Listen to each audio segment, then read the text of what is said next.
बच्चों, जैसे कि मैंने आपको जो मुख्य 3 संकल्पनाएं थी उनके आधार पर विश्व के विकसित देशों द्वारा या विश्व की जो विकसित अर्थव्यवस्था वाले देश हैं उन्होंने अपने आर्थिक विकास तेजी से आर्थिक विकास करने के लिए प्रकृति का ज़्यादा दोहन किया, जिसके कारण कुछ समस्याएं मानव भूगोल के सम्मुख प्रस्तुत हुई हैं या आई हैं।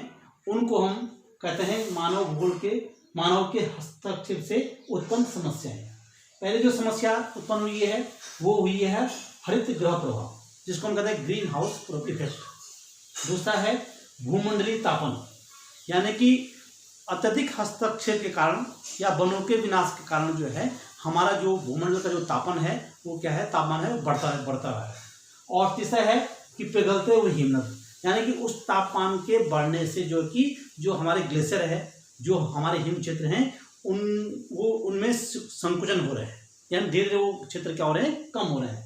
और चौथा है कि भूमि का निम्नीकरण, जो हमारी भूमि की उत्पादन क्षमता थी या जो प्रोडक्टिविटी थी वो धीरे धीरे क्या हो रही है, कम हो रही है, या अपरदन के कारण या विभिन्न प्रकार के कारण अपरदन के कारणों के कारण जो है कि हमारी भूमि का क्षेत्रफल जो है कम हो रहा है। और चौथा जो पांचवी जो समस्या सामने आ रही है वो है ओजोन परत का क्षरण, यानी कि जो हमारे वायुमंडल में जो ओजोन परत है, जैसे कि हम आपको कक्षा 11 में बता चुके हैं कि हमारे वायुमंडल की 7 परतें हैं और उनमें बहिर्मंडल में एक ऐसी परत है जिसको हम ओजोन परत कहते हैं, जिसमें सूर्य से आने वाली जो सीधे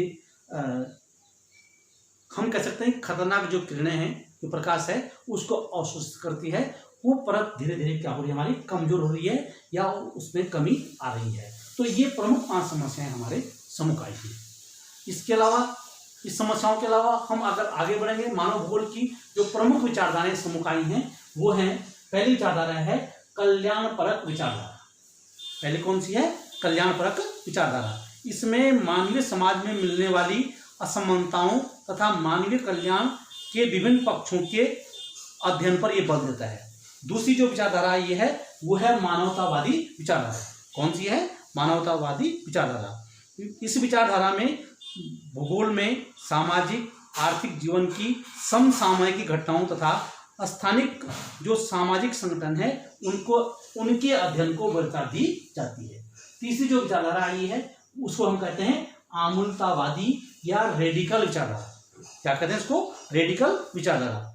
मार्क्सवादी सिद्धांतों का उपयोग करने वाली यह विचारधारा विश्व में व्याप्त मानवीय समस्याओं जैसे गरीबी, भूखमरी, बीमारी, जातिभेद, रंगभेद आदि का अध्ययन करती है।